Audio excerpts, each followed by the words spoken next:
जय राधा माधव जय कुंज बिहारी। जय राधा माधव जय कुंज बिहारी। जय गोपी जन बल्लभा जय गिरिवरधारी। जय गिरिवरधारी। यशोदानंदन ब्रज जन रंजन। यशोदानंदन ब्रज जन रंजन। जमुना तीर बनचारी। जमुना तीर बनचारी। जय राधा माधव जय कुंज बिहारी। हरे कृष्णा कृष्ण कृष्ण हरे हरे। हरे राम राम राम हरे हरे। हरे कृष्ण कृष्ण कृष्ण हरे हरे। हरे राम राम राम हरे हरे। हरे कृष्ण कृष्ण कृष्ण हरे हरे। हरे राम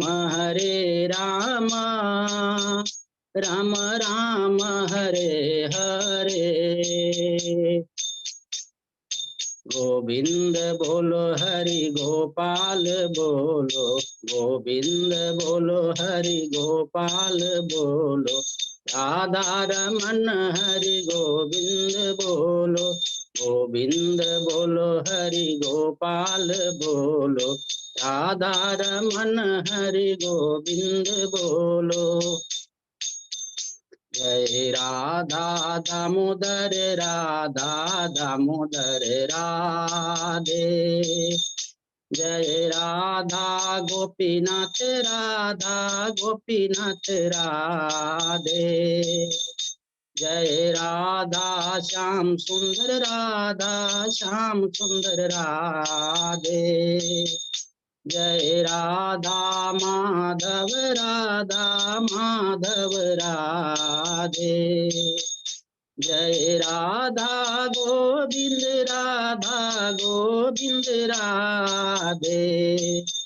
जय राधा रास बिहारी राधे। जय राधा मदन मोहन राधे। जय राधा मधुसूदन राधे। जय राधा केशव राधे। जय राधा कुंज बिहारी राधे। जय जगन्नाथ जय बलदेव जय सुभद्रा। जय गौरनिताई श्री श्री गौरनिताई। जय जय प्रभुपाद।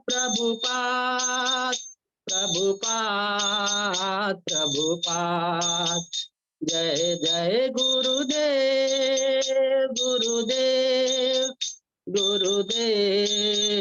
गुरुदेव। निताय गौर हरि बोल हरि बोल हरि बोल हरि बोल। श्री श्री महासंकीर्तन की जय। श्री प्रभुपाद की जय। हरि बोल हरि बोल। बहुत सुंदर अजय पांडे प्रभु को धन्यवाद। हमारे अजय पोद्दार प्रभु को धन्यवाद। इतने सुंदर विग्रह प्रभु आज सब लोगों ने देखा, इतने ज्यादा सुंदर है मुखार बिंद राधा रानी। उज्जैन की है प्रभु जी आज। उज्जैन की है, बहुत ही सुंदर, हरि बोल। और बगल में चैतन्य महाप्रभु हैं, हरि बोल, बहुत सुंदर। धन्यवाद प्रभु, बहुत बहुत धन्यवाद। सभी भक्तों को धन्यवाद कीर्तन में भाग लेने के लिए। तो अभी हम लोग मंगलाचरण करते हैं। ओम अज्ञानतिमिरान्धस्य ज्ञानाञ्जनशलाकया चक्षुरुन्मीलितं येन तस्मै श्रीगुरुवे नमः। श्रीचैतन्यमनोभीष्टं स्थापितं येन भूतले स्वयं रूप कदा मह्यं ददाति स्वपदान्तिकम्। वन्देऽहं श्रीगुरु श्रीयुतपथकमलं श्रीगुरु वैष्णवांच च श्रीरूपं साग्रजातं सहगना रघुनाथं वितं तं सजीवम् स्वाद्वैतं सावभूतं परिजं सहितं कृष्ण चैतन्य देवं श्री राधा कृष्ण पादान सहगना ललिता श्री विशाखाभितांत च। नम ओम विष्णुपादाय कृष्ण प्रेष्ठाय भूतले श्रीमते भक्ति वेदांत स्वामिन इति नामिने। नमस्ते सरस्वती देवे गौरवाणी प्रचारिणे निर्विशेषा शून्यवादी पाश्चात्य देशधारिणी। वाञ्छा कल्पतरुभ्यश्च कृपा सिन्धुभ्येव च पतितानां पावनेभ्यो वैष्णवेभ्यो नमो नमः। नमो महावदान्याय कृष्ण प्रेम पदाय ते कृष्णाय कृष्ण चैतन्य नामने गौरत्मिषे नमः। हे कृष्ण करुणा सिंधु दीन बंधु जगतपते गोपेश गोपिका कांत राधा कांत नमस्तुते। तप्त कांचन गौरांगी राधे वृंदावनेश्वरी विश्वानुसुते देवी प्रणमामि हरिप्रिये। नीलांचल निवासाय नित्याय परमात्मने बलभद्र सुभद्रायां जगन्नाथाय ते नमः। जय श्री कृष्ण चैतन्य प्रभु नित्यानंद श्री अद्वैत गदाधर श्रीवासादि गौर भक्तबिंद। मुखं करोति वाचालं पंगुलंघे गिरिं यत्कृपातमहं वन्दे श्री गुरुं दीनतारिणं परम श्री चैतन्येश्वरम। हरे कृष्ण कृष्ण कृष्ण हरे हरे, हरे राम राम राम हरे हरे। श्री मंगलाचरण की जय, शिला प्रभुपाद की जय। हरे कृष्णा। आज की इस भागवतम चर्चा में सभी भक्तों का स्वागत है, अभिनंदन है। सभी चरणों में मेरा सादर दंडवत प्रणाम है। हम भगवान श्री कृष्ण, राधा रानी, परम वैष्णव, परम भागवतों, सीनियर डिवोटीज की असीम कृपा के चलते कई दिनों से भागवतम का आपस में मिलकर हम चर्चा कर पा रहे हैं। ये हमारा परम सौभाग्य है। अभी हम लोग कैंटो 4 के 13वें अध्याय में 14वें अध्याय में है। शीर्षक है राजा बेन की कथा।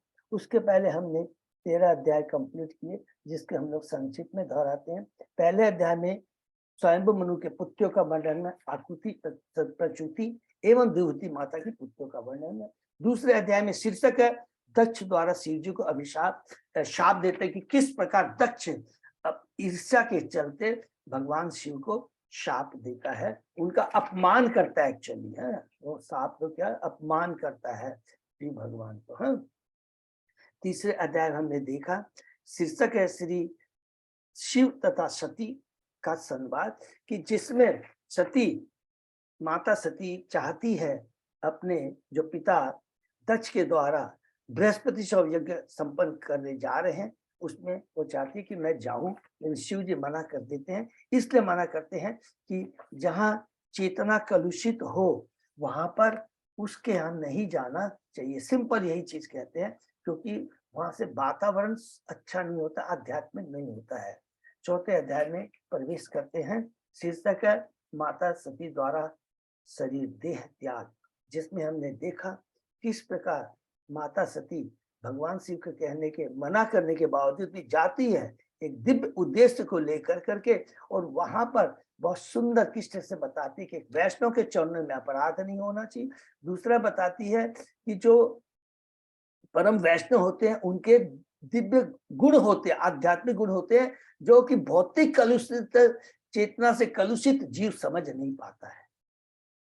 और जिसकी चेतना कलुषित होती है दूसरों के वैष्णव के गुणों को भी अवगुण की तरह देखता है, लेकिन परम वैष्णव जो होता है दूसरों के अवगुणों को नजरअंदाज करके केवल उसके गुणों को ही देखता है। ये बहुत सुंदर बात कहती है। और किस प्रकार वो अंत में भगवान शिव के चरणों का ध्यान रखती हुई अपने शरीर को त्याग देती। 5वें अध्याय में हमने पढ़ा दक्ष के यज्ञ का विध्वंस की किस प्रकार भगवान शिव को जब पता लगता है नारद जी से कि सती ने देह त्याग कर दी है, तो क्रोध में आकर करके वो अपने वीरभद्र अपने असुर अपनी शक्ति से वीरभद्र को भेजते हैं और पहला 2 काम करते हैं। पहला तो क्या है कि वो यज्ञ को जो है उसको विध्वंस कर देते हैं, क्योंकि कलुषित चेतना से वो किया जा रहा है।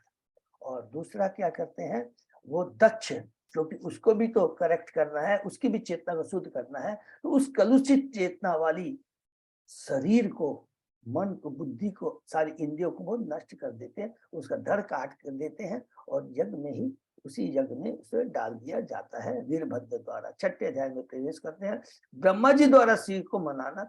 इसमें हमने पढ़ा कि किस प्रकार ब्रह्मा जी 2 चीज बताते हैं। पहला चीज तो देवताओं को बताते हैं कि तुम लोग वहां प्रेजेंट थे, लेकिन जब भी किसी वैष्णव के चरणों में अपराध होता है वो कार्य संपन्न नहीं होता है। और नंबर 2 बताते हैं कि जब भी किसी वैष्णव के चरणों में अपराध होता है उसके पास जाके क्षमा मांगना चाहिए, और उस उद्देश्य से सब देवताओं को ले जाते हैं भगवान शिव के पास कैलाश धाम में, और वहां पर शिव जी को बताते हैं कि हम बद्ध जीवों के ज्ञान के लिए कि ब्राह्मण की हत्या नहीं होनी चाहिए, नंबर 2, और यज्ञ बहुत जरूरी है इस जगत में, मने वर्णाश्रम को पालन करना और उसके अनुसार यज्ञ करना बहुत जरूरी है। इसलिए कहते हैं यज्ञ को जरूर संपन्न होना चाहिए।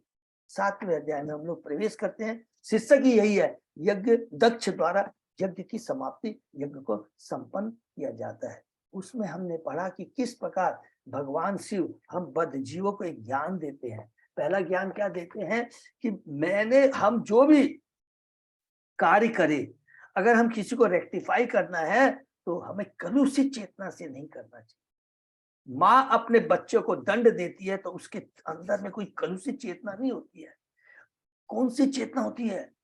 कृपा, कृपा रहती है। उसी प्रकार गुरु जब दंड देता है तो क्रोध नहीं रहता है, अंदर में कृपा रहती है।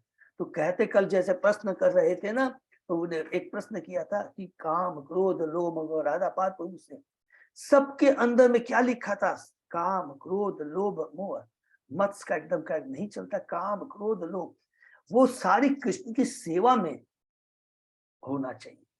जैसे हनुमान जी ने क्रोध किया था अपनी इंद्रिय तृप्ति के लिए, ये सारी इंपॉर्टेंट चीजें पढ़ा तो सबको खुद में पता लग जाएगा कि हम ईर्ष्या के भावना से कर रहे हैं या उसके कल्याण के उद्देश्य से करते हैं। तो वो कहते हैं मैंने उसके अपराध को गंभीरता पूर्वक नहीं लिया, बल्कि उसको करेक्ट करने के लिए एक माँ जैसे दंड देती है वैसे दंड मैंने दिया। एक ये शिक्षा है। फिर उसके बाद में गुरु के आदेश का पालन, ब्रह्मा जी के आदेश का पालन करते हैं, परम वैष्णव के आदेश का पालन करते हैं, यज्ञशाला में जाते हैं, दक्ष को धड़ मिलता है, यज्ञ संपन्न होता है, और उसके बाद में स्वयं विष्णु वहां पर आते हैं और एक शिक्षा देते हैं। यहाँ भी एक शिक्षा, हर शिक्षा को हम लोग रिपीट करें। क्या शिक्षा देते हैं कि शिव ब्रह्मा ये जो गुणा अवतार है, पहली चीज तो मैं ही हूँ, शिव गुणा अवतार के रूप में मैं यहाँ प्रकट होता हूँ, नंबर 1। नंबर 2 कहता है जो परम वैष्णव होते हैं, जो सीनियर डिवोटी है, उनका उद्देश्य क्या होता है? और मेरा उद्देश्य एक ही होता है। क्या उद्देश्य होता है? बद्ध जीवों का कल्याण करना। इसलिए उनकी चेतना, उनके उद्देश्य में मेरे में कोई अंतर नहीं होता। एक ये बहुत इंपॉर्टेंट है।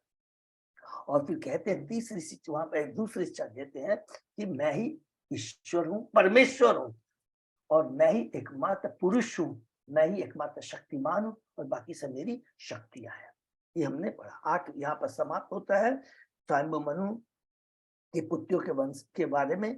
उसके बाद में 8वें अध्याय से शुरू होता है स्वयंभू मनु के पुत्र उत्तानपाद के बारे में। उसके पहले अधर्म के बारे में हमने संक्षेप में पढ़ा कि किस प्रकार अधर्म ने अपनी बहन मूसा से ब्याह किया और उसका दुष्परिणाम क्या हुआ, और उसके बाद में उत्तानपाद किस प्रकार सुरुचि के प्रति आसक्ति होकर के एक राजा का जो कर्तव्य पालन वो नहीं किया, और एक पुत्र के प्रति जो उसका कर्तव्य, दोनों ही उसने नहीं किया। और किस प्रकार उसकी माता सुनीति जो परम वैष्णव है, किस प्रकार एज ए गुरु कार्य करती है। कहती है किसी के अमंगल की कामना नहीं करना, जो कुछ है भगवान के निर्देशन में होता है, भगवान की इच्छा से होता है, और तीसरी चीज कहती है कि तुम्हें केवल भगवान की भक्ति से ही तुम अपने लक्ष्य को प्राप्त कर सकते हो। जैसा कि तुमने कहा मुझे ब्रह्मा से भी बड़ा पद चाहिए, तुरंत इच्छा व्यक्त करते हैं ध्रुव महाराज, माँ के आदेश का पालन करके निकलते हैं।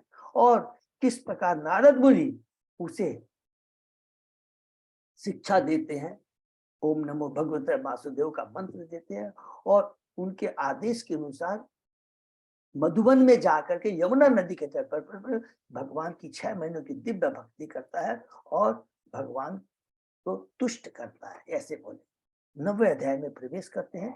ध्रुव महाराज का घर लौटना, कि भगवान आते हैं और उस पर किस प्रकार कृपा करते हैं, और किस प्रकार ध्रुव महाराज बहुत ही सुंदर है, भगवान को अपनी आंखों से पी रहा है, अपने मुंह से चूम रहा, हरि हरि बोल। और किस प्रकार भगवान की कृपा से जब भगवान शंख उसके मस्तक पर रखते हैं तो भगवान को ग्लोरीफाई करता है और उसमें भी तत्व ज्ञान दे। 2-3 चीज करेंगे। पहला क्या बोलता, मुझे आज मालूम पड़ा भगवान के जीवों का भगवान में क्या संबंध है, इस संबंध ज्ञान के बारे में। फिर दूसरी चीज कहता है, कलुषित चेतना में जीव अपने इंद्रिय तृप्ति की सोचता है, जब चेतना शुद्ध हो जाती है तो भगवान की सेवा के बारे में सुने। पहले मेरी चेतना कलुषित थी, इसलिए मैं भौतिक चीज की याचना कर रहा था, कामना कर रहा था, लेकिन आपकी एकमात्र चिंता, जैसे आपके दर्शन हुए सारी कलुष चेतना खत्म हो गई और मैं जो कंकड़ मांग रहा था उसकी जगह में हीरे मिल गए। और भगवान कहते हैं कि तुमने जो इच्छा व्यक्त की है, तुम तो 36,000 वर्षों तक ध्रुव लोक में तुम राज्य करो, एक बार मेरे धाम में आओगे। भगवान चले जाते हैं। और अभी हमने कहा कि किस तरह वो पश्चाताप करते हैं। ध्रुव महाराज के पश्चाताप के बारे में लिखा है, बहुत इंपॉर्टेंट चीज है कि पहला क्या है कि मैंने गुरु के आदेश का पालन नहीं किया, और दूसरा मैंने भौतिक चीजें मार दी। घर वापस आ जाते हैं, उनका बड़ा सम्मान होता है। और अंत में हमने पढ़ा कि किस प्रकार उत्तानपाद जिन्होंने अपनी गलती का एहसास किया, और उसके बाद में जब वो देखते हैं कि ध्रुव महाराज राजा माने के योग्य होते हैं तो घर छोड़ के चले जाते हैं। 10वें अध्याय में हम प्रवेश करते हैं, यक्षों के साथ ध्रुव महाराज का युद्ध, जिसमें हमने पढ़ा, क्या पढ़ा कि ध्रुव महाराज अब विवाह करते हैं। राज सिंहासन पर बैठने के बाद 2 उनकी पत्नियां हैं, भ्रमी और ईला, 3 पुत्र और 1 पुत्री है। और किस प्रकार जब उनको पता लगता है कि उसका भाई कजन ब्रदर उत्तम मारा गया है यक्षों द्वारा, तो जंगल में जाकर अलकापुर में जाकर युद्ध करते हैं। और युद्ध करते समय हमने पढ़ा माया कितनी भ्रमित होती है, कि मायावी शक्ति भगवान की, ये यक्ष को भी मायावी जो शक्ति है भ्रमित हमें कर देती है, हमें धोखा देती है। माया सदैव, जैसे कल राधा पाद बता रहे थे, वो काम करने कुछ नहीं देती, खाली हमें भ्रमित करेगी। तो उसी प्रकार जैसे वो ये माया शक्ति के द्वारा जब ध्रुव महाराज भ्रमित हो जाते हैं तो तुरंत भगवान के भक्त मुनि वहां पे आते हैं। 11वें अध्याय में प्रवेश करते हैं। युद्ध बंद करने के सांबो मनु की सलाह बहुत ही सुंदर है। इसके अंदर हमने पढ़ा कि जब ध्रुव महाराज भ्रमित होता है, मुनि आते हैं, उनको कहते हैं नारायण बाण का तुम यूज करो, और उनके आदेश के अनुसार वो पूरे यक्षों को मारना शुरू कर देता है। लेकिन बहुत जब यक्ष मारने जा रहा है, तुरंत स्वयंभू मनु यहाँ आकर सलाह देते हैं, गुरु के रूप में शिक्षा देते हैं। कहते हैं सबसे इंपॉर्टेंट बात पहले क्या कहते हैं, क्रोध नहीं करना चाहिए। क्रोध में बस के आकर के अगर हम कोई भी कार्य करेंगे वो बहुत ही हमारी आध्यात्मिक और भौतिक दृष्टि, दोनों दृष्टि से हानिकारक होता है। इसको नोट कर लेंगे। क्रोध से आध्यात्मिक दृष्टि से भी और भौतिक दृष्टि से भी नुकसानदायक होता है। कोई कार्य संपन्न नहीं होता है। निर्दोष लोगों का उससे क्या अन्याय होता है। क्रोध में हम कोई भी कार्य करते हैं तो निर्दोष लोगों को नहीं माने, तुम ये अन्याय कर रहे हो। तीसरा है तुम राजा हो, धर्म और अधर्म के बारे में तुम्हें जानना है। और जब जितना कलुषित हो जाती है तो उस समय क्या करना चाहिए, बहुत सुंदर बात है। क्या करना चाहिए, श्रवण करना चाहिए। क्रोध आता है तो श्रवण करना चाहिए, और श्रवण रामबाण दवा है। वो रामबाण दवा है जिससे हमारी सारी कलुषित चेतना खत्म हो जाती है। 12वें अध्याय में प्रवेश करते हैं। ध्रुव महाराज का भगवान के पास में जाना है, बहुत सुंदर से। इसके अंदर में हमने पढ़ा कि किस प्रकार ध्रुव महाराज अपने शांभु मनु के आदू से युद्ध करना बंद कर देते हैं। कुबेर जी आते हैं और बहुत सुंदर बात करते हैं, बहुत सुंदर शिक्षा। एक पहला चीज तो ये बोलते हैं, तुमने स्वयंभू मनु के आदेश का पालन किया। नहीं तो हम लोग होते हैं ना, क्रोध में कलुषित चेतन, नहीं, किसी बात को नहीं सुनते, गुरु के आदेश का तुरंत पालन करते हैं, अपने पितामह का। दूसरा कहते हैं जो कुछ हुआ है वो भगवान की इच्छा से ही होता है, न तो यक्षों ने तुम्हारे भाई को मारा, न यक्षों ने मारा, और न तुमने यक्षों को मारा है। फिर कहते हैं कि तुम्हें क्या वर चाहिए, तो बहुत सुंदर वर मांगते हैं। क्या वर मांगते हैं? कि मेरी भगवान में अटूट श्रद्धा एवं भगवान की स्मृति बनी रहे। हरि बोल। क्योंकि अभी उनकी चेतना शुद्ध हो चुकी है हमेशा, तो यही मांगते हैं। वापस अपने राजमहल में आ जाते हैं और बहुत सुंदर से, जो भगवान ने कहा था तुम यज्ञ करोगे, धर्म श्रद्धालुओं किसकी, श्रद्धालुओं की श्रद्धा रखोगे, साधुओं के प्रति, वैष्णव के प्रति, दया करोगे किसके प्रति, अज्ञानियों के प्रति। बहुत सुंदर है जो हमने पढ़ा है कि मध्यम स्तर के जो भक्त का कर्तव्य क्या होता है, भगवान के भक्तों की, भगवान की पूजा करना, अर्चना करना, अपने बराबर के वैष्णव से मित्रता करना, दीन जो अज्ञानी है उनके ऊपर में दया करना, और जो भगवान के विरोधी है, ईर्ष्यालु है, उनकी उपेक्षा करना। इस तरह वो कार्य करते हैं।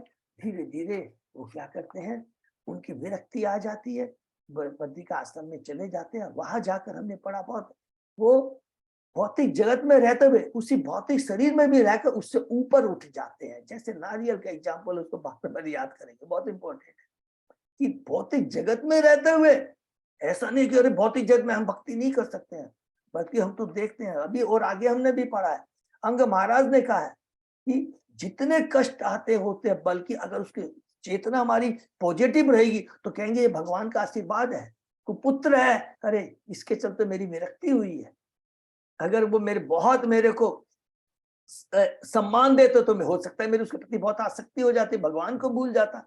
तो हर चीज में भगवान की कृपा समझनी चाहिए। बहुत सुंदर हम लोगों ने उसको पढ़ा। और उसके बाद में वो किस प्रकार भक्ति करते हैं, अपने शरीर से ऊपर चले जाते हैं और भगवान के भक्त आते हैं, नंद सुनंद, और वो भगवान के धाम चले जाते हैं। और धाम जाने के बाद पहले दो चीज बहुत इंपॉर्टेंट हमने पढ़ा। क्या? पहला कि ऋषि मुनि जो कि बेचारे वहीं पर हैं बद्रिका आश्रम में, वो धाम नहीं जा रहे हैं भगवान के, लेकिन उनकी कृपा मांग रहे हैं। और दूसरा, माता सुनीति को, अपने गुरु को कभी नहीं भूलती है, तुरंत याद। और भगवान कहते हैं अरे तुम्हारे जाने के पहले ही देखो सुनीति तुम्हारी माता आगे वाले विमान में जा रही है। और अंत में हम लोगों ने इस अध्याय में बहुत इंपॉर्टेंट चीज पढ़ा। वो क्या चीज पढ़ा? कि भगवान के भक्तों की लीला अगर हम सुनते हैं प्रामाणिक गुरु से, स्रोत से, तो अमृत को प्राप्त होते हैं। हरि बोल।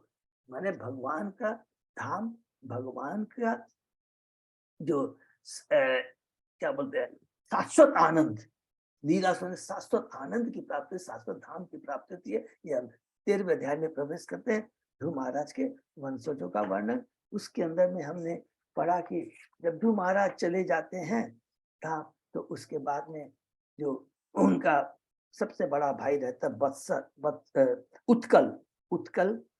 उत्कल को राज सिंहासन में बैठाने वहां के चाहते हैं, वहां के जो ऋषि, लेकिन जब देखते हैं उत्कल बचपन से ही वो क्या था, परम साधु, परम वैष्णव स्वरूप सिद्ध व्यक्ति था, और वो कोई रूप से इच्छा नहीं कर रहा था शासन करने की। तो उसके बदले में उसका छोटा भाई है वत्सर को राजसिंहासन पर बैठाया जाता है। और हमने पूरे उसके वंशजों के बारे में पढ़ा कि अंत में जो उस परंपरा से चक्षुष राजा जिसकी पत्नी थी पुष्कानी से, उससे पहले कौन उत्पन्न हुए? अंग, और अंग की पत्नी सुनीता से क्या हुआ? बैन उत्पन्न हुए। और उसके बाद में पढ़ा कि बैन कितना कुटिल था और किस तरह वह जल्लाद था, कठोर था, जानवरों को मारता था और अपने साथियों तक को मार देता था जो छोटे छोटे बच्चे थे। उसके बाद में हमने पढ़ा कि किस प्रकार ऋषिगणों ने उनको साप देकर मार दिया, और अंत में उन्होंने अपने दाई भुजा को दंड बनाकर ऋषियों ने उसको मंथन किया, मथा, और भगवान विष्णु अपने अंश रूप में राजा पृथु के रूप में अवतरित हुए। तब विदुर जी प्रश्न करते हैं कि अरे राजा अंक तो अत्यंत भद्र था, तो कैसे बैन जैसा कुटिल पुत्र उसके उत्पन्न हुआ। तब वहां पर बताते हैं कि एक बार राजा अंग अश्वमेघ यज्ञ कर रहा था। यज्ञ में उन्होंने सारी जितने भी उचित ब्राह्मण थे वो भी आए थे, उन्होंने उचित श्लोकों का भी उच्चारण किया और सारे यज्ञ में उचित सामग्रियां भी दी गई थी, तो भी देवता नहीं आते हैं, दुखी हो जाते हैं। वो अपने अंग महाराज अपने महान पुरोहित से पूछते हैं। तब महान पुरोहित कहते हैं कि मुझे ऐसा लगता है कि आपने इस जन्म में तो कोई गलत कार्य नहीं, पाप कर नहीं किए, लगता है आपने पूर्व जन्म में कोई आपने गलत कार्य किया है जिसके कारण आप पुत्र नहीं है। उसके बाद में राजा अंग एक यज्ञ का अनुष्ठान करता है पुत्र की प्राप्ति के लिए, और उसमें हमने पढ़ा तब अग्निकुंड से एक अग्नि पुरुष उत्पन्न होता है, और राजा पुरोहित के अनुसार उनके हाथ में स्वर्ण पात्र में खीर का कटोरा रहता है, जिसको अंग महाराज अपनी पत्नी को देते हैं, और समय अनुसार उनकी माता पत्नी गर्भवती होती है। वह बालक अत्यंत हमने पढ़ा दुर्गुण वाला था, माने कठोर था। कठोर किस लिए था? क्योंकि उसकी माता जो थी सुनीता किसके पुत्री थी? मृत्यु की पुत्री थी। ये बहुत पता, और इसी कारण से वह दुष्ट बालक जंगलों में जाता, हमने जो पढ़ा निर्दोष हिरणों को मार देता, बच्चों को मार देता था। राजा ने सुधारने का बहुत प्रयत्न किया लेकिन सफल नहीं हुए, और अंत में एक ही बात कहते हैं, ये जो तीन चीजें उनका जो है रिपीट करेंगे। वो कहते हैं सुपुत्र की अपेक्षा कुपुत्र अच्छा है, क्योंकि सुपुत्र के घर के प्रति आसक्ति उत्पन्न होती है, क्योंकि कुपुत्र के रहने से बुद्धिमान मनुष्य सरलता से भगवान के धाम को, आसक्ति को त्याग कर करके भगवान के धाम जा सकता, भगवान की भक्ति कर सकता है। और एक दिन वो अर्धरात्रि में बिना किसी को बोले घर छोड़ के चले जाते हैं। ये 13वां अध्याय। तो 14वें अध्याय में प्रवेश करते हैं, राजा बेन की कथा।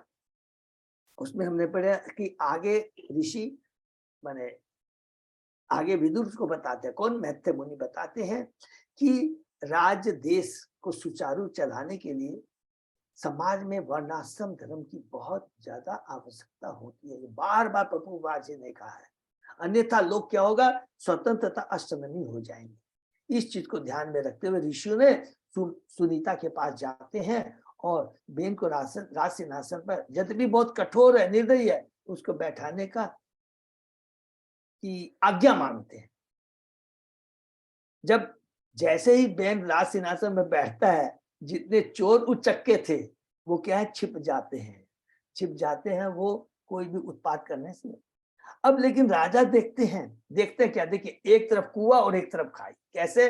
राजा है, कठोर है, और दूसरी तरफ चोर उचक्के हैं, तो बीच में पड़ जाता है। तो वो क्या करते हैं, कहते हैं कि जब इतना घमंडी था कि वो अपने को सर्वश्रेष्ठ मानने लगा, उसने सारे धर्म अनुष्ठान बंद कर दिए। इस प्रकार से भी ऋषि एकत्र होकर अब राजा बेन के पास में जाते हैं। देखिए कितना बड़ा एक एक सजेशन यहाँ पर बताया हम लोग को, प्रीचिंग में भी कैसे करना चाहिए। अगर कोई भी गलत कुछ हो रहा है तो ऐसे नहीं को वो पहले जाकर करके बोलते हैं, हमें उन्हें समझाना चाहिए। ऋषिगण अपने आप में सोचने लगे कि इस दुष्ट राजा का समर्थन करना, सांप को दूध पिलाना है। हमने तो इसे नागरिकों की सुरक्षा के लिए राजा बनाया, किंतु अब वह उसका शत्रु बन चुका है। अतः हमें उसके पास जाकर उसे समझाना चाहिए। और ऐसा निश्चय करके सब लोग अपना क्रोध को छिपाते हुए उसके पास जाके मीठे वचन बोलते हैं, हे राजा, हम आपको उपदेश देने आए हैं जिसे आप ध्यान पूर्वक सुने। ऐसा करने से आपकी आयु, ऐश्वर्य, बल तथा कीर्ति बढ़ेगी। यहाँ शिक्षा है, तुरंत शिक्षा देता है कि राजा का क्या कर्तव्य होता है। अगर राजा अपना कर्तव्य निभाता है, शास्त्रों अनुसार यदि कर्तव्य निभाता है, तो बहुत बड़ा कि क्षत्रिय राजा का बहुत इंपॉर्टेंट है, तो उसको क्या है, स्वर्ग की प्राप्ति है। या और अगर वो भगवान की भक्ति करते हैं तो उसको क्या है, वैकुंठ लोक की प्राप्ति होती है। ऐसा हमने पढ़ा। उसके आगे जो हम पढ़ा आज हम लोग इसके आगे। ओम नमो भगवते वासुदेव, ओम भगवते वासुदेवाय, ओम नमो भगवते वासुदेवाय। नारायण नमस्कृत्य नरं चैव नरोत्तमं देवी सरस्वती व्यासं ततो जयम् उदीरयेत्। नष्टप्रायेषु अभद्रेषु नित्यं भागवत सेवया भगवती उत्तम श्लोके भक्ति भवति नैतिकी। कृष्णाय वासुदेवाय देवकी नंदनाय च नंद गोप कुमाराय गोविंदाय नमो नमः। आराधयो भगवान ब्रजेश तनय ततदाम बिंदावनम रमया काचित उपासना व्रजवधु वर्गेण्य कल्पिता। श्रीमद् भागवतम प्रमाणम अमलम प्रेमा पुमर्तो महान श्री चैतन्य महाप्रभो मतमिदम तत् आदरो न पर। हरे कृष्ण कृष्ण कृष्ण हरे हरे, हरे राम राम राम हरे हरे। अध्याय कैंटो 4 अध्याय 14 श्लोक number 18। Thank you so much. श्लोक नंबर 18। यस राष्ट्रे पुरे चैव भगवान यज्ञ पुरुष इज्जते श्वेन धर्मेण जने वर्णाश्रमान विते। वह राजा पवित्र समझा जाता है जिसके राज्य तथा नगरों में प्रजा वर्ण तथा आश्रम की 8 सामाजिक व्यवस्थाओं का कठोरता से पालन करती है और जहाँ के नागरिक अपने विशिष्ट रीति द्वारा भी भगवान की सेवा में संलग्न रहते हैं। नागरिक अपने विशिष्ट धर्म रीति द्वारा भी भगवान की सेवा में लगे रहते हैं। बहुत इंपॉर्टेंट श्लोक है। वर्णाश्रम 8 जो है हमने पढ़ा, 4 वर्ण और 4 आश्रम, और प्रत्येक नागरिक अपनी वृत्ति, जो ब्राह्मण है ब्राह्मण अपना कर्तव्य करता है, क्षत्रिय क्षत्रिय, वैश्य वैश्य अपना ये कर्म करते हुए भगवान की सेवा में संलग्न रहते। देखिए कितनी बड़ी बात है। हम कोई भी हमारी वृत्तियों, हमारी जैसे कहते हैं हमारी चेतना के अनुसार, हमारी गुणों के अनुसार, जिसको बोलते हैं गुणों के अनुसार ब्राह्मण क्षत्रिय वैश्य शूद्र कहलाते हैं। शूद्र क्या है, सबसे कम बुद्धिमान होते हैं, इसलिए उनको वो कार्य दिया जाता है। ब्राह्मण सबसे ज्यादा बुद्धिमान होते हैं, इसलिए उनको शास्त्रों का ज्ञान होता है। तो इस तरह सबको अपने अपनी वृत्ति के अनुसार कार्य करना पड़ा, लेकिन कृष्ण को केंद्र में रख करके ये बात यहाँ पर इस श्लोक में बहुत इंपॉर्टेंट बात की है।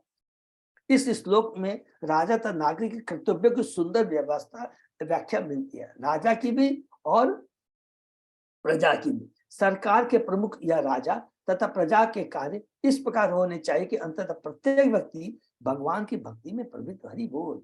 राजा अथवा सरकार का प्रमुख सिर्फ भगवान का प्रतिनिधि होता है, वो राजर्षि होता है। अतः वह उससे आशा की जाती है कि सारा कार्य उत्तम रीति से चले और नागरिक 4 वर्णों तथा 4 आश्रमों वाली वैज्ञानिक सामाजिक व्यवस्था का अनुगमन करे। इसको अंडरलाइन कर लेंगे, क्या लिखा, वैज्ञानिक सामाजिक व्यवस्था का अनुगमन करे। मनुष्य योनि बहुत दुर्लभ है और मनुष्य योनि को अपने जीवन में मनुष्य को जो कर्तव्य निभाने के लिए ये जो व्यवस्था बनाई है बड़ी साइंटिफिक है। अदरवाइज अगर इसमें थोड़ा भी डिस्टर्बेंस आता है तो वो मानव सभ्यता न कहला करके पशु, वो कहेगा पशु जीवन हो कहलाया जाएगा, पशु व्यवस्था। विष्णु पुराण में कहा गया कि जब तक लोग शिक्षित नहीं होते अथवा वैज्ञानिक सामाजिक व्यवस्था में स्थित नहीं होते जिसमें 4 वर्ण ब्राह्मण क्षत्रिय वैश्य एवं 4 आश्रम ब्रह्मचर्य गृहस्थ संन्यास सम्मिलित है, तब तक समाज मानवीय समाज नहीं हो सकता है और न मानव जीवन के चरम उद्देश्य की ओर अग्रसर ही हुआ जा सकता है। मानव जीवन के चरम उद्देश्य, देखिए ये जो भी शास्त्रों में नियम बताया कि यज्ञ संपन्न है, उसका उद्देश्य क्या है? मानव चरम लक्ष्य भगवान से अपने खोए हुए संबंध को स्थापित करना, भगवान की भक्ति करके पुनः भगवान से अपना संबंध स्थापित कर, ये है जीवन का चरम लक्ष्य। यह सरकार का धर्म है कि वह देखे कि वर्णों तो आश्रम का पालन किया जा रहा है, जैसा कि श्लोक में आया, भगवान यज्ञ पुरुष है, श्री भगवान श्री कृष्ण यज्ञ पुरुष है। भगवद गीता में कहा गया, भुक्ताराम यज्ञतपसाम सर्वलोक महेश्वरम सुहृदम सर्वभूतानाम ज्ञातम माम शांति मिच्छति। इसको कहते हैं गीता का शांति फॉर्मूला वाला श्लोक। कृष्ण समस्त यज्ञों के अंतिम कारण है, वे ही सभी यज्ञों के भोक्ता है, अतः वे यज्ञ पुरुष कहलाते हैं। यज्ञ पुरुष शब्द से भगवान विष्णु, श्री कृष्ण या विष्णु तत्व की कोटि में आने वाले किसी भी भगवान का सूचक होता है। हरि बोल। मानव समाज में लोग वर्णोत्तर आश्रम में व्यवस्थित है और अपने अपने कार्यों द्वारा वे भगवान विष्णु की उपासना में लगे रहे। प्रत्येक नागरिक अपनी वृत्ति में लगा रहकर अपने कर्मों के फल द्वारा सेवा करता है। यही जीवन की पूर्णता है, जैसा कि भगवद गीता में कथित है। और सेम चीज भगवान ने अर्जुन को 8वें अध्याय के 7वें श्लोक में कहा, तस्मात् सर्वेषु कालेषु मम अनुसर एव च। बहुत सुंदर श्लोक है। तुम युद्ध करो, ये तुम्हारी वृत्ति है, लेकिन क्या करो, सदैव मेरा स्मरण रखो। तो बहुत इंपॉर्टेंट श्लोक हम लोगों की, हम बहुत ही, हमारे सबके अलग अलग कार्य, बिजनेस कर रहे हैं, प्रोफेशन में है, सर्विस कर रहे हैं, लेकिन कृष्ण को केंद्र में रख के कार्य करें। यत प्रवृत्ति भूतानाम येन स्वरमिदं ततम स्वकर्मणा तम अभर्च्य सिद्धिं विन्दति मानव है। जिस परमेश्वर से सब प्राणियों का जन्म हुआ, हरि बोल, और जिससे यह संपूर्ण जगत व्याप्त है, अपने स्वाभाविक कर्म से उसे पूछकर मनुष्य संसिद्धि को प्राप्त होता है। स्वाभाविक कर्म, स्वाभाविक वृत्ति। इस प्रकार शास्त्रों में वर्णित विधि के अनुसार ब्राह्मण, क्षत्रिय, वैश्य, शूद्र को अपने अपने कर्म करने चाहिए। इस प्रकार हर व्यक्ति श्री भगवान को प्रसन्न कर सकता है, चाहे वो शूद्र हो, चाहे वैश्य हो, चाहे क्षत्रिय हो, चाहे ब्राह्मण। राजा को देखना चाहिए कि सारे नागरिक इस प्रकार से कर्म करें। दूसरे शब्दों में, राज्य या सरकार को अपने कर्तव्य से यह कहकर विमुख नहीं होना चाहिए कि राज्य तो धर्म निरपेक्ष है, जिसमें वर्णाश्रम के लोगों को पालन करने या न करने की रुचि नहीं है। आजकल जो लोग सरकारी सेवा में हैं और लोगों पर शासन करते हैं, उनके मनों में वर्णाश्रम धर्म के लिए तनिक भी आदर नहीं है। उनका पूर्ण विश्वास है कि राज्य धर्म निरपेक्ष। ऐसी सरकार में कोई कभी सुखी नहीं रह सकता। लोगों को वर्णाश्रम धर्म का पालन करना चाहिए। तो राजा का कर्तव्य है कि यह देखे कि वे इसका ठीक से पालन कर रहे हैं। बहुत इंपॉर्टेंट, प्रभुपाद जी हर जगह जोर देते हैं, बहुत जरूरी है। तस्य राज्ञो महाभाग भगवान भूत भावन परितुष्यति विश्वात्मा तिष्ठतो निज शासने। हे महाभाग, यदि राजा यह देखता है कि दृश्य जगत के मूल कारण तथा जन जन के भीतर स्थित परमात्मा की पूजा होती है, तो भगवान प्रसन्न होते हैं। हरि बोल। यह वास्तव में सरकार का ही कर्तव्य है कि वह देखे कि प्रजा तथा सरकार दोनों के ही कार्यों से श्री भगवान तुष्ट रहे। लेकिन दुर्भाग्यवश अभी आज के जो राजा हैं, जो असुर हैं, शूद्र हैं, जो राज्य पर बैठे हुए हैं, विश्वास कीजिए उनको ये मालूम ही नहीं है कि भगवान कौन है, भगवान हम कौन है, भगवान कौन है, भगवान से हमारा क्या संबंध।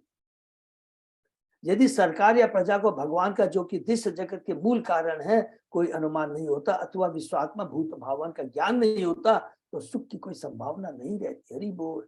निष्कर्ष यह निकला कि बिना भक्ति किए न तो प्रजा न सरकार सुखी रह सकती है। इस समय न तो राजा और न सरकार की रुचि इस ओर है कि लोग श्री भगवान की भक्ति करते हैं अथवा नहीं, अपितु उनकी रुचि इंद्रिय तृप्ति के साधनों के वर्धन में ही है। फलस्वरूप वे प्रकृति के कठिन नियमों द्वारा दिन प्रतिदिन जकड़ते जा रहे हैं। लोगों को प्रकृति के तीनों गुणों से मुक्त किया जाना चाहिए और इसकी एकमात्र विधि है श्री भगवान के चरणों में आत्मसमर्पण। हरि बोल। इसका उपदेश श्री भगवद गीता में। दुर्भाग्यवश उसका सर्वधर्मान परित्यज्य मामेकम शरणम, इसका उपदेश भगवद गीता में हुआ है। दुर्भाग्यवश इसका ज्ञान न तो सरकार को है न जनता को। वे तो मात्र इंद्रिय तृप्ति में एवं जीवन में सुखी रहने में रुचि रखते हैं। निज शासने शब्द सूचित करता है कि वर्णाश्रम धर्म पालन के लिए सरकार तथा प्रजा दोनों उत्तरदायी है। यदि जनता एक बार वर्णाश्रम धर्म में प्रवृत्त हो ले, तो पूरी संभावना है कि संसार में तथा अगले जीवन में वास्तविक जीवन तथा संपन्नता प्राप्त होगी। हरि बोल। इस जीवन में भी और अगले जीवन में पहली गारंटी है कि हम अगर शास्त्रों के नियम का पालन करेंगे बता, तो अगला जन्म मनुष्य में मिलेगा ही। और हमने पढ़ा था, और अगर हम इसी जीवन में भगवान की पूरी निष्ठा से भक्ति करते हैं, तो यही हमारा अंतिम भौतिक जगत में आना होगा। हरि बोल। तस्मिन् तुष्टे किम अप्राप्यं जगताम ईश्वर ईश्वरे लोका शपाला हि एतस्मै हरन्ति बलिम आद्रिता। श्री भगवान विश्व के नियंता बड़े बड़े देवताओं द्वारा पूजित है। जब वे प्रसन्न हो जाते हैं तो कुछ भी प्राप्त करना दुर्लभ नहीं रह जाता। इसको भी प्लीज हम लोग अंडरलाइन कर लेंगे, एक जगह लिखते हैं बहुत समझ में, कि जब वे प्रसन्न हो जाते कुछ भी प्राप्त करना दुर्लभ नहीं रह जाता। जो भी इच्छा हो सब कुछ स्वतः मिल जाती है, और उतना भगवान देते हैं जितना हमारे कल्याण के लिए। सबसे बड़ी बात यह है भगवान से मांगने में, यह फायदा है। हम तो अज्ञानी हैं, 3 गुणों से बंधे हैं, लेकिन भगवान जानते हैं, वो तो स्वतंत्र है, 3 गुणों से ऊपर है। वो जानते हैं कि हमारे लिए क्या उचित है क्या अनुचित है। इसलिए सभी देवता, लोकपाल तथा उनके लोकों के निवासी भगवान को सभी प्रकार की पूजा सब अर्पित करने में प्रसन्नता का अनुभव करते हैं। इस श्लोक में सारी वैदिक सभ्यता का सारांश दिया गया है। समस्त जीवात्माओं को, चाहे वे इस लोक में हो या अन्य लोकों में, देखिए कितनी बड़ी बात लिखा है, चाहे इस लोक में या अन्य लोकों में, अपने कर्तव्य द्वारा श्री भगवान को प्रसन्न करना होता है।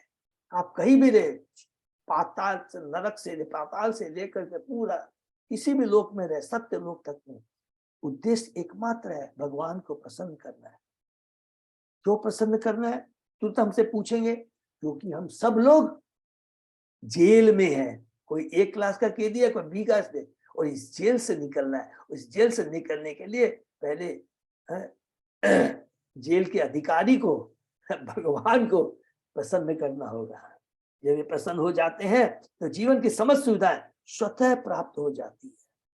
वेदों में भी कहा गया है, एको बहुनाम यो विदधाति कामा। वेदों से पता चलता है कि भगवान सबकी अवस्था को पूरा करते हैं, और हम सचमुच ही देखते हैं कि निम्न पशु पक्षी तथा मधुमक्खियां कोई कारण न होते हुए भी भोजन के अभाव से मरते नहीं। इस उपनिषद का पहला श्लोक समझ में आता है कि जिसकी जो आवश्यकता भगवान ने स्वतः व्यवस्था कर रखी है, वे प्राकृतिक ढंग से जीवित है, और उन्हें जीवन की सारी सुविधाएं तथा भोजन, निद्रा, मैथुन तथा रक्षा प्राप्त है। किंतु मानव जीवन ने एक नई सभ्यता को जन्म दिया है, जिसमें मनुष्य से भगवान से अपने संबंध को भूल जाता है। यहाँ तक कि आधुनिक समाज में ईश्वर की कृपा को भी लोग भूल पाते हैं।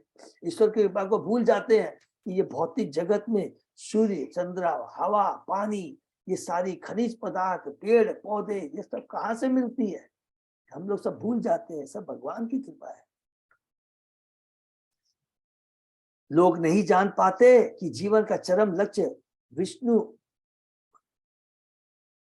भूल जाते हैं। फलतः आधुनिक सभ्य पुरुष सदैव दुखी और अभावग्रस्त रहता है। देखिए कितनी बड़ी बात लिखता है, सदैव दुखी और अभावग्रस्त रहता है। हमेशा लगता है कि मेरे पास कुछ है ही नहीं, अभाव फील करता है, जबकि सब कुछ उसके पास में। लोग नहीं जान पाते कि जीवन का चरम लक्ष्य विष्णु के पास जाना और उन्हें प्रसन्न करना है। वे भौतिकतावादी जीवन शैली को ही सब कुछ मान बैठते हैं और उसी के दास बन गए। निसंदेह उनके नेता उन्हें इस पथ पर चलने के लिए प्रोत्साहित करते हैं, और जनता ईश्वरीय नियमों से अनभिज्ञ रहने के कारण अपने अंधे नेताओं का अनुसरण करती है, जिससे उसे दुख प्राप्त होता है। विश्व की परिस्थिति को सुधारने के लिए लोगों को कृष्ण चेतना की शिक्षा दी जानी चाहिए, और वर्णाश्रम पद्धति का कर्म करने के लिए प्रेरित किया जाना चाहिए। राज्य को चाहिए कि वह देखे कि लोग श्री भगवान को प्रसन्न करने में तत्पर रहते हैं। यह राज्य का मूलभूत कर्तव्य है। कृष्ण भावनामृत आंदोलन का शुभारंभ आम जनता को श्री भगवान को प्रसन्न करने की सर्वोत्तम विधि अपनाने और इस प्रकार समस्त समस्याओं को हल करने के लिए विश्वास दिलाने के उद्देश्य से किया गया था। हरि बोल। प्रभुपाद जी कितना पावरफुल देखिए स्टेटमेंट देते हैं। जनता को प्रसन्न करने की सर्वोत्तम विधि क्या है? भगवान का नाम, भगवान की नाम गुण लीलाओं का श्रवण कीर्तन स्मरण भक्तों के बीच रह कर करके करना, ये सर्वोत्तम विधि है। ये बाण यही एकमात्र राम बाण दवा है। तम सर्वलोका मरयाज्ञ संग्रहम तैमयम द्रव्यमयम तपोमयम यज्ञे विचित्ते यजतो भवायते राजन स्वदेशान अनुरोधधुम अर्हसि। हे राजा, हे राजन, प्रमुख देवों सहित श्री भगवान समस्त लोकों में समस्त यज्ञों के फल के भोक्ता, भोक्तारम यक्षपम सर्वलोक महेश्वर। परमेश्वर तीनों वेदों के सार रूप है, वे हर वस्तु के स्वामी हैं और समस्त तपस्या के परम लक्ष्य हैं। अतः आपके देशवासियों को आपकी उन्नति के लिए विविध प्रकार के यज्ञ करने चाहिए। निस्संदेह आपको चाहिए कि आप उन्हें यज्ञ करने के लिए निर्देशित करें। ये सब ऋषि किसको बोल रहे हैं? राजा बेन को बोल रहे हैं। यज्ञेन युष्मत विश्वे द्विजाति भी वितायमानेन सुरा कला हरि स्विष्टा सुतुष्टा प्रतिसंति वांछितम ततहेलनम नारहसि वीर चेष्टितुम। जब आपके राज्य के सारे ब्राह्मण यज्ञ में संलग्न होने लगेंगे तो भगवान के विभान समस्त देवता उनके कार्यों से संपन्न होकर आपको मनवांछित फल देंगे। अतः हे वीर, यज्ञों को बंद न करें। यदि उन्हें बंद कर देंगे तो आप देवताओं का अनादर करेंगे। देखिए यज्ञ का कितना इंपॉर्टेंट है। और सेम चीज ब्रह्मा जी जाके शिव जी को भी बोलते हैं, सब कुछ करो, हर चीज में शिक्षा। भगवान के भक्त अपनी लीलाओं के माध्यम से सारी चीज बताते हैं। यज्ञ बहुत जरूरी है। ब्राह्मण को हत्या नहीं होनी चाहिए, वर्णाश्रम धर्म का पालन होना चाहिए, क्योंकि सबका दिव्य लक्ष्य इन कार्यों का है, भगवान को तुष्ट करना। वेनवाच बालिसा बतयूयम वा अर्धर्मे धर्म मानिना ये वृति दम पतिम हित्वा जारम पतिम उपास्यते। राजा बेन ने उत्तर दिया, तुम तनिक भी अनुभवी नहीं हो। देखिए किसको बोल रहा है? ये कलुषित चेतना वाला, जैसे हिरण्यकशिपु बोलता है, तुम तनिक भी अनुभवी नहीं हो। ये अत्यंत दुख की बात है कि तुम लोग जो कुछ धारण कर रहे हो वह धार्मिक नहीं है, किंतु तुम लोग उसे धार्मिक मान ले। निसंदेह तुम लोग अपने पालन करता वास्तविक पति को त्याग रहे हो और पूजा करने के लिए किसी जार पर पति की तलाश में। देखिए क्या बात बोलता है कि राजा पालन करता होता है, वही वास्तविक पति होता है, और तुम दूसरे पति की बात कर रहे हो, भगवान की बात कर। राजा बिन इतना मूर्ख था कि उसने मुनियों को बच्चों के समान अनुविद कह डाला। दूसरे शब्दों में वह उन्हें अपूर्ण अज्ञानी कह रहा था। इस प्रकार वह अनेक उपदेश को अस्वीकार करके उनके विरुद्ध दोषारोपण कर सका कि वे उस स्त्री के समान है जो अपने पालन करता पति की परवाह न कर करके जार पति को प्रश्न करती है। इस उपमा का मंतव्य स्पष्ट है। क्षत्रियों का कर्तव्य है कि वे ब्राह्मणों को अनेक प्रकार के धार्मिक कार्यों में लगाए और राजा को ब्राह्मणों का पालक माना जाता है। यदि ब्राह्मण राजा को न पूछकर अन्य देवताओं के पास जाए तो उतने ही दूषित है जितने की उल्टा स्त्री हरि वो। अवजानन्ति अमी मूढ़ा निरूपिणम ईश्वरम न अनुविंदन्ति ते भद्रम इह लोके परत च। जो लोग अज्ञानता बस उस राजा की पूजा नहीं करते जो कि वास्तव में श्री भगवान है, तो वे न तो इस लोक में और न परलोक में सुख का अनुभव करते हैं। देखिए ये बैन की अपनी थ्योरी है। को यज्ञ पुरुषो नाम यज्ञ वो भक्ति दृषि महान भर्तृ स्नेह विदुराणाम यथा जारे कुयोषिताम। तुम लोग देवताओं के इतने भक्त हो, किंतु वे हैं कौन? निसंदेह इन देवताओं के प्रति तुम लोगों का स्नेह उस उल्टा स्त्री का सा है जो अपने विवाहित जीवन की उपेक्षा करके अपने जार पति पर सारा ध्यान केंद्रित कर देती है। देखिए कितनी कलुषित उसकी चेतना है। विष्णु विरिंचो गिरीश इंदु वायु यमोदरी पर्जन्यो धनदय सोम क्षिति अग्नि अपामपति एते चा अन्ये च विबुधा प्रभवो वरसापयो देहे भवन्ति नृपिपे सर्वदेवमयो नृप। विष्णु ब्रह्मा शिव इंद्र वायु यम सूर्य देव पर्जन्य कुबेर चंद्र देव पृथ्वी अग्नि वरुण तथा अन्य बड़े बड़े देवता जो आशीर्वाद या शाप दे सकने में समर्थ है, वे सब राजा के शरीर में वास करते हैं। इसलिए राजा सभी देवताओं का आगार माना जाता है। देवता राजा के शरीर के विभांश है। देखिए वो अपने को भगवान मानता है। ममेवान से जीवलोके जीव भूत सनातन, उस श्लोक को पूरा उल्टा बोल रहा है। ऐसे अनेक असुर हैं जो अपने को, देखिए बहुत कितनी प्रभुपाद जी कह रहे हैं, ऐसे अनेक असुर हैं जो अपने को परम शक्तिमान मानते हुए अपने को सूर्य चंद्र तथा अन्य ग्रहों का स्वामी बताते, यह अहंकार के कारण है। इसी प्रकार राजा बेन में आसुर प्रवृत्ति आ गई थी और वह अपने आप को श्री भगवान मानने लगा था। इस कलयुग में ऐसे असुरों की भरमार है, किंतु ऋषियों मुनि द्वारा इसकी भर्ता की जाती है। कारण क्या है? हम लोग याद करेंगे, किसका पुत्र है? सुनीता का। सुनीता किसकी पुत्री है? मृत्यु की। तो दुर्भाग्यवश उसको सारे गुण, नाना के गुण इसमें आ गए थे, जो हम दुर्गुण जो बोलेंगे आ गए थे। तस्मात् माम कर्म भी विप्रा यज ध्वम गत मत्सरा बलिम च मह्यम हरत मतो अन्य को अग्रभूक पुमान।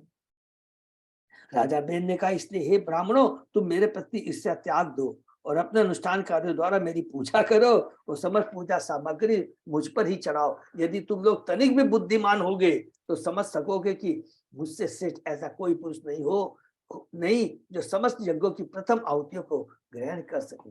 जैसा कि श्री कृष्ण के भगवत गीता भर में कहा गया कि सबसे बड़ा सत्य अन्न नहीं। राजा बेन श्री भगवान का अनुकरण कर रहा था और अहंकार बस कह भी रहा था कि वह परमेश्वर है। वे सब आसुरी पुरुषों के लक्षण है। इसको अंडरलाइन करेंगे, ये सब आसुरी पुरुषों के लक्षण है। इसमें एक चीज और एक थोड़ा बोलते जाएंगे, देखिए आसुरी प्रवृत्ति वो है, कई बार हम लोग सोचेंगे कि नहीं हम तो आसुरी प्रवृत्ति का मतलब ही एकमात्र है अपनी इंद्रिय तृप्ति के बारे में सोचना। हमको मालूम नहीं पड़ता है, हम सोचते हैं कि अभी क्लेम अवश्य की हम लोग आसुरी प्रवृत्ति नहीं है, लेकिन है। जरा भी हमारी अपने में अपनी इंद्रिय तृप्ति की इच्छा है तो इसको हम लोग कहेंगे कि ये हमारी आसुरी प्रवृत्ति है। मैत्ते वाच इततम विपर्ययमति पापियान उत्पतम गतः अनुनियमान तत् अंचाम आचनाम न चक्रे भ्रष्ट मंगल। मैत्रेय ऋषि ने कहा, इस प्रकार अपने पाप में जीवन के कारण दुर्बोध होने तथा सही राह से विच्युत होने के कारण राजा समस्त पुण्य से क्षीण हो गया। उसने ऋषियों की विनीत भाव से प्रस्तुत प्रार्थना स्वीकार नहीं की, अतः उनकी भर्त्सना ही की। असुरों को अधिकारों की बात में विश्वास नहीं होता, वास्तव में वे सदैव उनका निरादर करते हैं। वे सम धर्म बनाते हैं और व्यास, नारद और यहाँ तक कि श्री भगवान कृष्ण जैसे महापुरुषों की अवज्ञा करते हैं। जो ही कोई अधिकारी पुरुष की अवज्ञा करता है वह पापी बनकर सारा पुण्य खो देता है। राजा इतना घमंडित अहंकारी हो गया कि उसने बड़े बड़े ऋषियों का अनादर किया, जिससे उसका विनाश हो गया। इतना बड़ा अपराध है। इति असत्कृता किताब स्तेन द्विजा पंडित मानिना भग्नायाम भव्य याचनायाम तस्मे विदुर चुक्रुध। हे विदुर, तुम्हारा कल्याण हो। उस मूर्ख राजा ने अपने को अत्यंत विद्वान समझकर ऋषियों तथा मुनियों का अपमान किया। राजा के वचनों से उसका दिल टूट गया और वे उस पर अत्यंत क्रुद्ध हुए। कौन? ऋषि लोग। हंतयाम एष पाप प्रकृति दारुण जीवन जगता आशु कुरुते भस्मसात ध्रुवम। सभी ऋषि तुरंत चिल्ला उठे, इसे मारो, इसे मारो, यह अत्यंत भयावह और पापी पुरुष है। यदि वह जीवित रहा तो निश्चित रूप से सारे संसार को देखते देखते भस्म कर देगा। साधु पुरुष सामान्यतः सभी जीवात्माओं के प्रति अत्यंत दयालु होते हैं, किंतु यदि सर्प या बिच्छू मर जाए तो वे दुखी नहीं होते। इसको अंडरलाइन कर लेंगे। साधु पुरुषों के लिए वध करना ठीक नहीं, किंतु वे असुरों का वध करने के लिए प्रोत्साहित होते रहते, क्योंकि वे सर्पों तथा बिच्छू के समान होते हैं। अतः सब ऋषियों ने निश्चय किया कि राजा बेन का वध कर दिया जाए, जो मानव समाज के लिए इतना भयावह है। शिव भगवान ने भी दक्ष को मारा था। याद रखेंगे यहाँ पे कलुषित चेतना से नहीं, कि ये क्या है, अध्यात्म के विरोधी है, भगवान के विरोधी है, कलुषित चेतना वाला है। अतः सब ऋषियों ने नीचे का राजा बेन का वध कर दिया जाए, जो मानव समाज के लिए इतना भयावह है। जिस सीमा तक ऋषियों ने राजा को वश में करना चाहा उसकी प्रशंसा की जानी चाहिए। यदि कोई राजा या सरकार आसुरी हो जाए तो साधु पुरुष का कर्तव्य है कि सरकार को पलटकर उसके स्थान पर ऐसे व्यक्तियों को आसीन कराए जो साधु पुरुष की आज्ञाओं एवं उपदेशों का पालन कर सके। हरि बोल। ये प्रभुपाद जी बताते हैं, हम डेमोक्रेसी में हम लोगों का ये कर्तव्य भी है। नायम अर्हति असत्वृत्ते नर देव वराशनम यो अधियज्ञ पति विष्णु विनिंदति अनपत। ऋषियों ने कहा यह अपवित्र दंभी व्यक्ति सिंहासन पर बैठने के लिए सर्वथा अयोग्य है, या इतना निर्लज है कि इसने श्री भगवान विष्णु का भी अपमान करने का दुस्साहस किया है। किसी को भगवान विष्णु तथा उनके भक्तों के अपमान या निंदा को सहन नहीं करना चाहिए। भक्त सामान्यतः विनम्र होता है। ये बात किससे हमने पढ़ी थी, कोरिलेट करते जाएंगे। सती माता ने ये चीज हम लोगों को एक आज्ञा दी थी, इस एक दिव्य ज्ञान दिया था, शिक्षा दी थी। इसीलिए जाके वो दक्ष को केंद्रित बना करके हम भक्तों को बताती है कि तुमने परम वैष्णव का अपराध किया है। भक्तों के अपमान या निंदा को सहन नहीं करना चाहिए। भक्त सामान्यतः विनम्र होता है और किसी से झगड़ा नहीं करना चाहता, वह न किसी से द्वेष करता है। किंतु शुद्ध भक्त जब देखता है कि सिर्फ भगवान विष्णु या उनके भक्तों का अपमान हो रहा है तो वह आग बबूला हो जाता है। हनुमान जी आग बबूला हो जाते हैं। यद्यपि भक्त विनम्र बना रहता है, किंतु यह उसका सबसे बड़ा दोष है कि यदि भगवान या उनके भक्त का अपमान हो रहा तो वह शांत नहीं रहता। अगर वो शांत रहता तो ये दोष है। तो बहुत इंपॉर्टेंट शिक्षा है।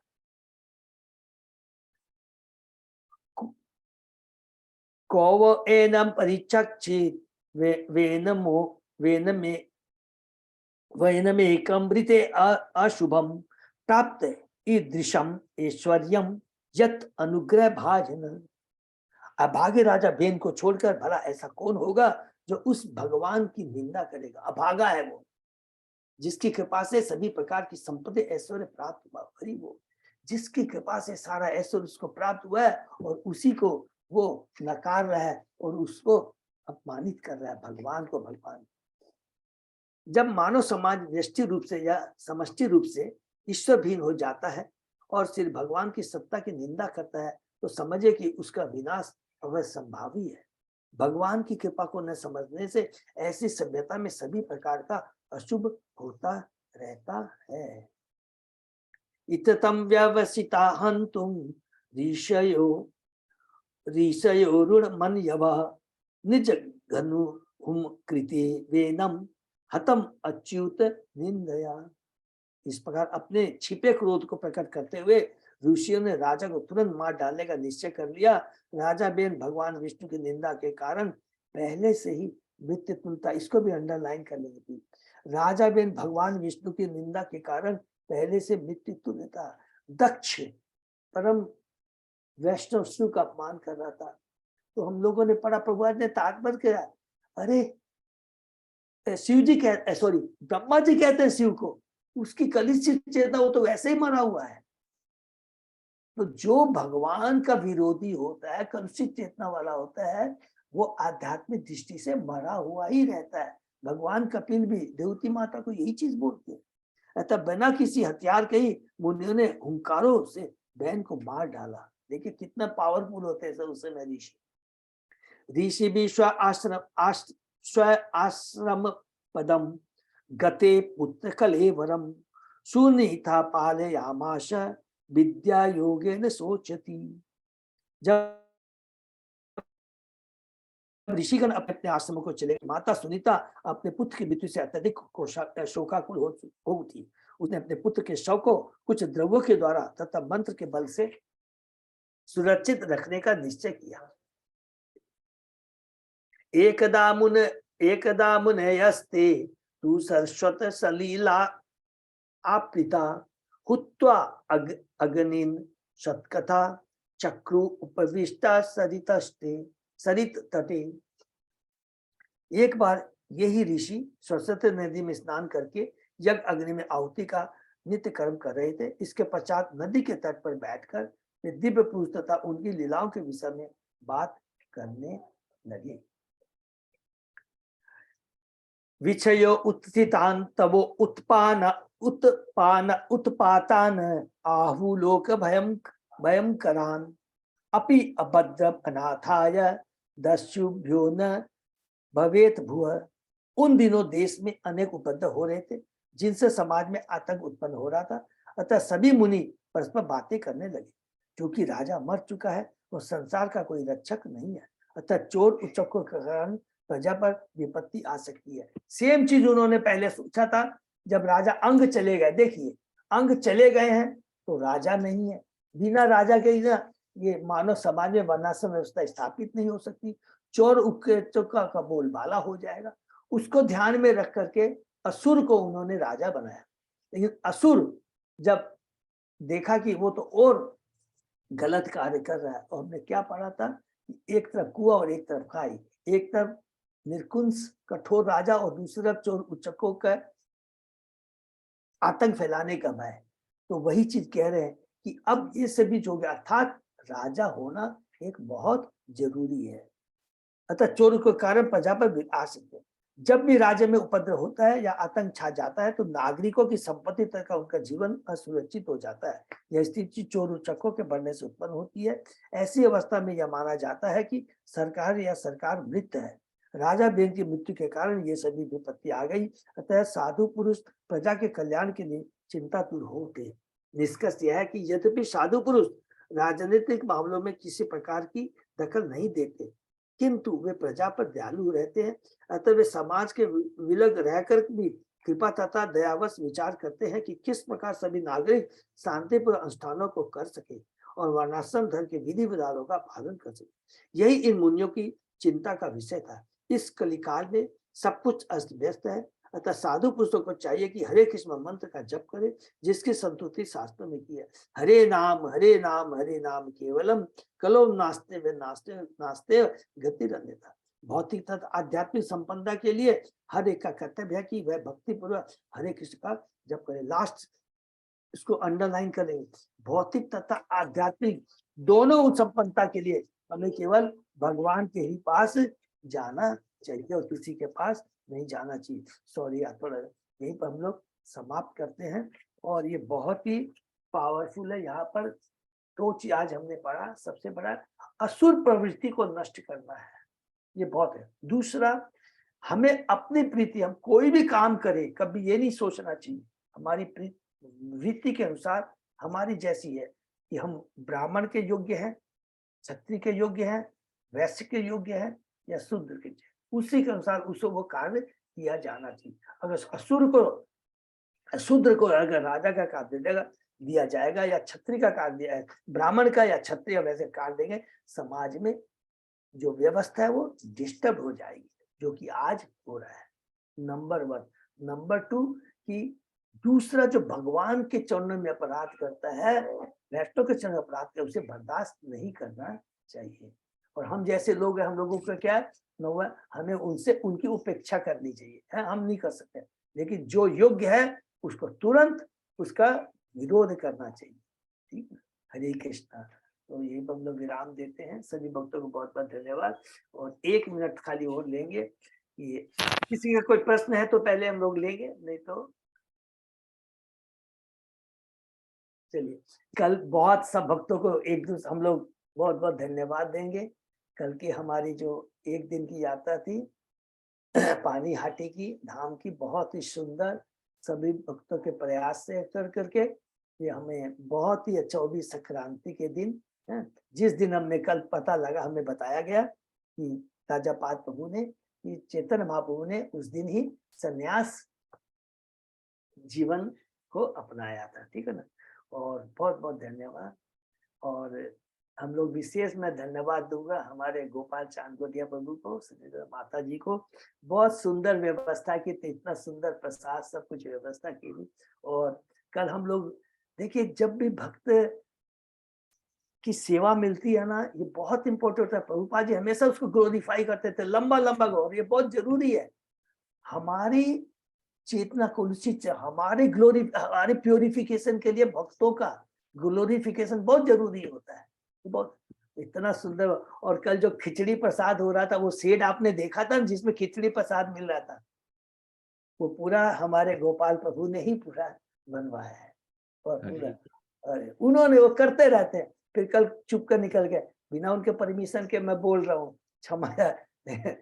फिर अंदर में चले गए राजा पाद, हाँ प्रभुपाद और आप क्या कर रहे हैं, मंदिर के लिए क्या करें, क्या करना चाहिए। उन्होंने कहा कि अरे और हमें थोड़ा जमीन चाहिए, क्योंकि विग्रह आके पड़े हुए हैं बॉक्स में, और विग्रह जो और विग्रह है उनको हम यहाँ पर उनको स्थापित नहीं कर पा रहे। अरे अरे प्रभु क्या करना है। तुरंत बोले कि ठीक प्रभु, मेरी तरफ से मेरी सेवा है।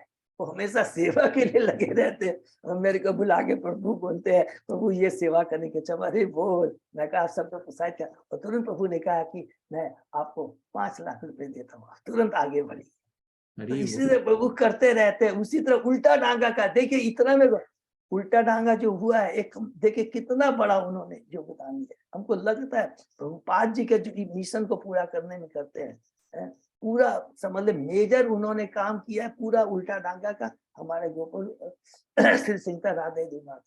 उसी तरह अभी कुछ दिन पहले मेरे को बोलते प्रभु जन्म स्थान की क्या पोजीशन है। तो इसी तरह वो प्रोत्साहित करते रहते हैं। तो हमारा परम सौभाग्य है। तो हम लोग 3 बार हरि बोल बोल करके इधर से उनका स्वागत करेंगे, और भगवान से यात्रा करें। इसी तरह वो भक्ति करते रहे, सेवा करते रहे। हरि बोल, हरि बोल, हरि बोल, हरि बोल। और ये बहुत और हम लोग है। तो ये हमारे लिए बहुत बड़े गर्व का विषय है, ऐसे भक्तों का संग हमारा, और हम लोग को प्रोत्साहन मिलता है। और हम लोग और आगे जितना हम लोग से मिलकर एक दूसरे का सेवा करेंगे, एक दूसरे को प्रोत्साहित करेंगे भक्ति में आगे आने के लिए। हरे कृष्णा। तो यहीं पर हम लोग विराम देते हैं। हरे कृष्णा। हरे कृष्ण, हरे कृष्ण प्रभु जी, दंडवत प्रणाम। जी धन्यवाद। और एक प्रभु जी, लेकिन बहुत अच्छा लगा प्रभु, बहुत अच्छा लगा प्रभु। लेकिन मैं इतना कह रहा हूँ, इतना बढ़िया, मैंने इतनी ज्यादा व्यवस्था देखिए ना, कितना अच्छा लगा। प्रभु राधा पाद प्रभु कितने खुश थे, कितना मन से 2 हम लोगों को लेक्चर सुनने के लिए मिला। हम लोग को कितना अच्छा कल मौका मिला। लक्की प्रभु और हमारी प्रभावती माता जी का हम लोगों को है। तो ऐसे हम लोगों को मौका मिलना चाहिए, उनको ग्लोरीफाई करना चाहिए, उनका आशीर्वाद लेना चाहिए, भक्तों को प्रोत्साहित करते रहना चाहिए। तो बहुत बहुत धन्यवाद भक्तों को। और इसी तरह हम लोग ने अभी हमारी जो कोर कमेटी मीटिंग हुई, तो हम लोग ने डिसाइड किया कि हम लोग छोटी छोटी यात्रा इस साल में और 2 या 3 करने का प्रयत्न करेंगे। ठीक है ना। हरे कृष्ण, हरि बोल, हरि बोल। हरे कृष्णा, दंडवत प्रणाम प्रभु जी। और एक सॉरी अजय पदा, मैं थोड़ा अचानक मेरा प्रोग्राम थोड़ा सा अर्जेंट हो गया है, कल और परसों तो क्लास नहीं कर पाएंगे, तो क्षमा कीजिएगा। कल और परसों I will be out of station, और दोनों समय ट्रेवलिंग ही करता रहूंगा उस टाइम में। ठीक है ना। नहीं ठीक। हरे कृष्णा। तो हम लोग बृहस्पतिवार को मिलेंगे और इसी कथा को आगे बढ़ाएंगे। हरे कृष्णा। हरे कृष्णा प्रभु जी, दंडवत प्रणाम। हरे कृष्णा। तो आज का सेशन ये विराम देते हैं, और जैसा प्रभु जी ने बताया बृहस्पतिवार को सुबह 7 बजे फिर वापस मिलते हैं।